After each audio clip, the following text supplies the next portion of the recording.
Adaise was the oldest child in the family, a 16-year-old girl with a quiet strength. She lived with her father, Chijioke, her mother, Ngozi, and her younger twin siblings, Chiji and Chika, in a humble thatched house on the edge of the village. Their home was small with only 2 rooms, a main room for the family and a small kitchen. Though the family was poor, Adaise had grown up learning to make the most of what little they had. Her father, a farmer, spent long days in the fields, and her mother, though kind-hearted, struggled to keep up with the demands of the home. But the arrival of the twins changed everything. Chiji and Chika were born on a sweltering afternoon when the sun seemed to burn the earth with an unrelenting heat. The village had celebrated their birth, for twins were a rare and special gift. However, what should have been a moment of joy quickly became a source of hardship. With 2 more mouths to feed, the family found it increasingly difficult to survive. Adaise's father, Chijioke, grew more agitated with each passing day. He worked tirelessly in the fields, but the harvests were poor, the weight of his responsibility was heavy, and he began to lose hope. As the months passed, the situation only worsened. The twins, though they were healthy and growing, required more care, more food, and more attention than the family could afford. Chijioke became bitter, angry at the world for not providing for his family. He started to blame the twins for his troubles, believing that their birth had been a curse. The cost of raising them became unbearable, and in his desperation, he turned to a dark thought that had slowly been taking root in his mind. They could not keep them. One evening after supper, as the sky darkened and the crickets began their song, Chijioke sat with Ngozi in the dimly lit room. Adaise was helping to wash the dishes when she overheard their conversation. Her heart sank as she heard the words that would change their lives forever. "They are too much for us," Chijioke said, his voice low but firm. "We can barely feed ourselves, let alone 2 more children. It's the only way, Ngozi. We cannot let them ruin us." Adaise, who had been drying a plate, froze in place. She couldn't believe what she was hearing. Her father, her strong, protective father, was speaking of abandoning her siblings, the innocent babies he had once celebrated.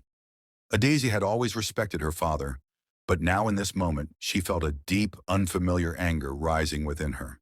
"Chijioke, no, we can't just abandon them. They are our children. You are their father." Ngozi's voice trembled, but her eyes were filled with fear. Chijioke stood, his face hard with resolve.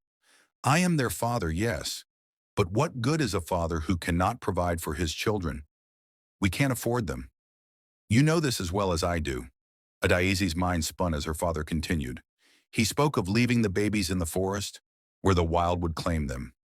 It was the old way, a cruel and ancient practice, but one that some families in desperate situations resorted to. He argued that it was the only way to ensure the survival of the rest of the family. Adaise's mother, though reluctant, finally gave in, her fear for her husband's anger outweighing her love for her children. The plan was set. They would take the twins into the forest that night, where they would be left to die. Adaise felt sick to her stomach. Her heart ached for her siblings, so small and defenseless, but she was paralyzed with fear. What could she do? Her father was adamant, and her mother was too frightened to protest. She knew that if she spoke out, her father's rage would fall upon her as well. As night approached, the family prepared to leave. The air was heavy with tension, and Adaise could barely bring herself to look at her younger siblings. She went to the small cradle where the twins slept, wrapped in worn blankets, their faces peaceful in their sleep. The sight of them, so innocent, broke her heart even further. They didn't deserve this.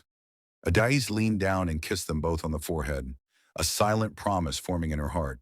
They gathered their belongings quickly. Her father took a large bundle of cloth, and her mother held a basket with food and a few tools. Adaise's heart pounded in her chest as they made their way toward the edge of the village, the moonlight casting eerie shadows on the path ahead. Adise followed them in silence, her mind racing. She knew she had to do something, but what could she do alone? As they reached the edge of the forest, the trees stood tall and menacing, their twisted branches casting long shadows in the moonlight. Chijioke stopped and looked at Adaise, his face expressionless. "Stay close, Adaise. Don't stray from us. This is not a place for a child." Adaise nodded, but in her heart she knew she couldn't stay. She couldn't allow her siblings to die. Her father bent down, carefully placing the twins on the ground at the foot of a great tree. Adaize's breath caught in her throat. The sight of her helpless siblings, left alone in the darkness of the forest, was more than she could bear. "No, father, please," Adaize begged, her voice breaking. "We can't leave them here. They're just babies. They'll die." But Chijioke was resolute. "This is for the best. We are doing what we must. You'll understand one day, Adaize." With those words, he turned and began to walk away, his steps heavy and deliberate. Adaize stood frozen, tears streaming down her face as she watched them go. She wanted to run after them, to scream at them, to make them understand. But her legs felt weak, and her voice caught in her throat. But then, as the moonlight shifted, something inside her snapped. She couldn't leave them there. Not like this. Her mind made up, Adaize took one last look at the twins. Their tiny hands reached out as if calling for her. Her heart broke, but in that moment, a deep, unyielding resolve settled over her.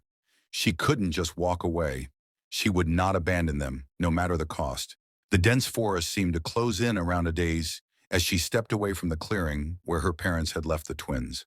The weight of her decision pressed heavily on her chest, but she wouldn't, turn back now. The cries of her siblings, soft but persistent, echoed through the still night air, urging her onward. The forest was dark, its towering trees blocking out most of the moonlight.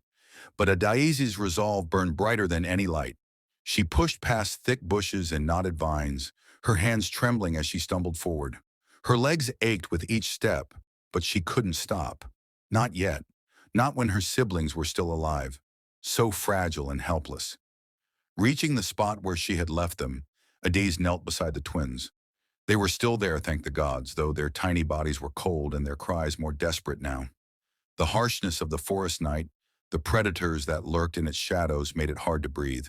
They were so small, so vulnerable, but Adaize knew that if she didn't act fast, the twins would not survive this harsh wilderness. Her heart pounding, she quickly gathered them into her arms, each baby feeling lighter than she could bear. Chiji, the firstborn, was a little stronger, though his cries echoed in the silence of the forest. Chika, the second twin, was quieter, her tiny frame curled up in Adaize's arms like a fragile doll.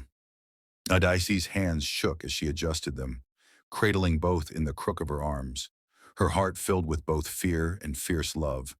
She hadn't thought this through. She had acted on pure instinct, a motherly impulse that drove her to protect them. But now, as the enormity of the situation began to sink in, Adaize realized how little she had prepared.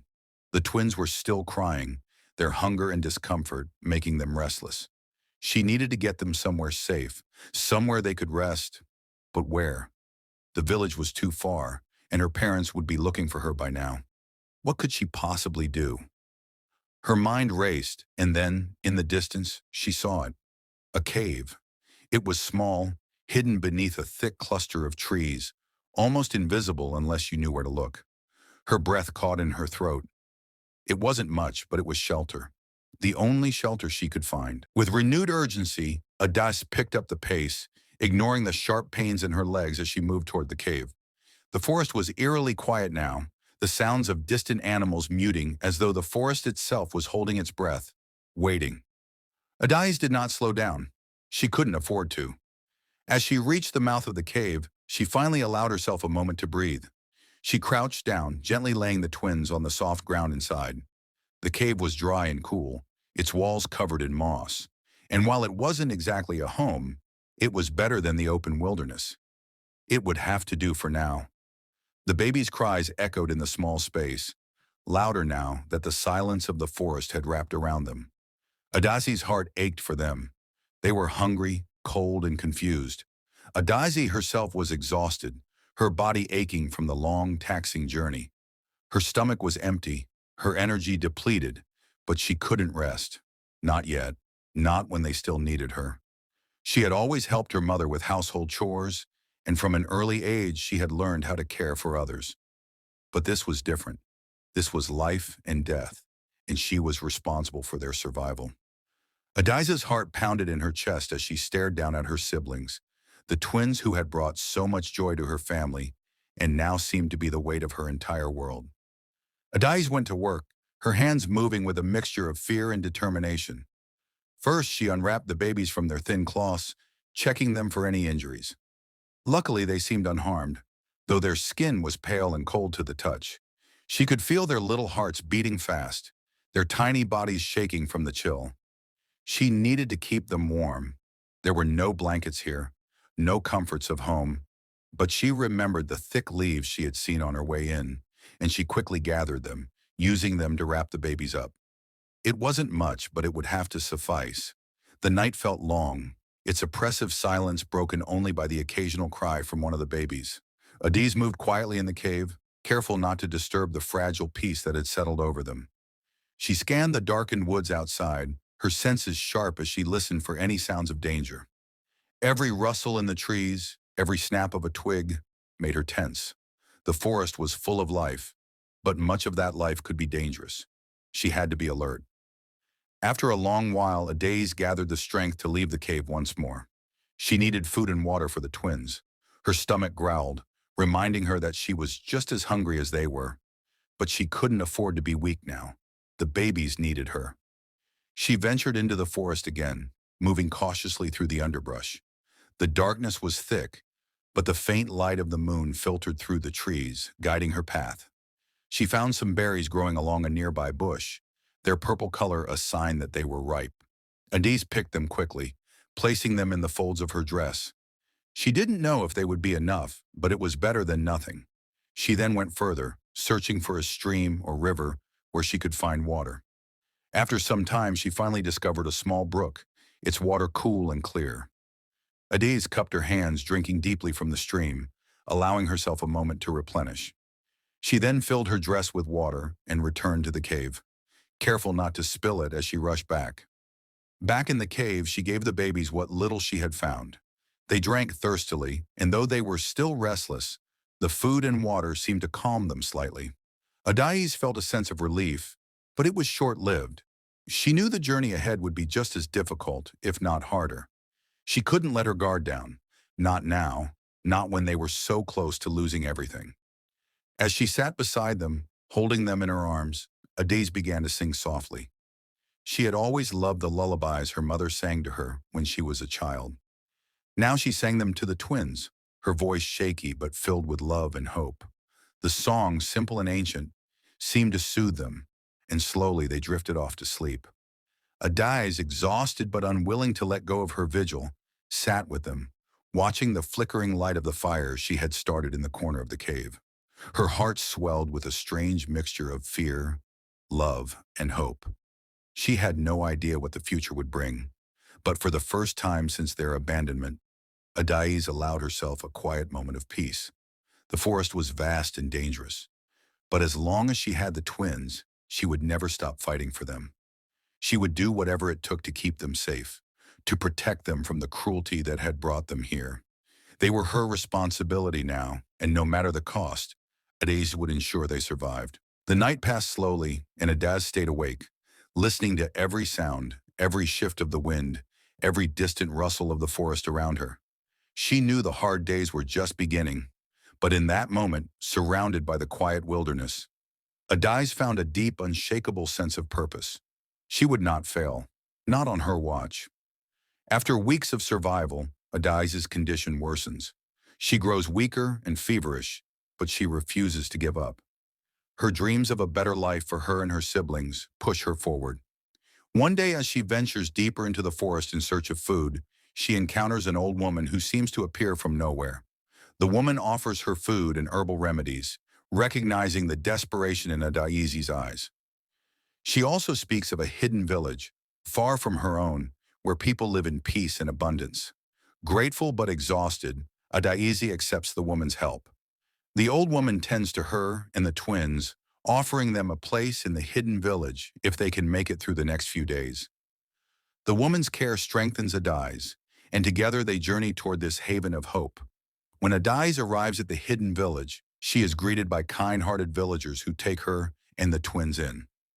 The village elder listens to Adiz's story and commends her bravery, recognizing the courage it took to escape her past. She finds healing in the village, not only for herself but for the twins who, against all odds, have survived. Word of Adai's survival and determination spreads, and her parents, realizing their cruelty, come to the village to beg for forgiveness. The mother, overcome with guilt, pleads with Adais to take them back.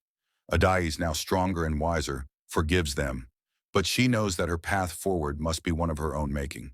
She refuses to return to her old life and decides to remain in the village, where she can give her siblings a future filled with love and opportunity. The final scene shows Adais standing over the graves of her parents, who died from the weight of their own guilt, leaving Adais and the twins to create their own destiny. The story ends with a hopeful note about the power of love, survival, and the ability to overcome even the darkest circumstances.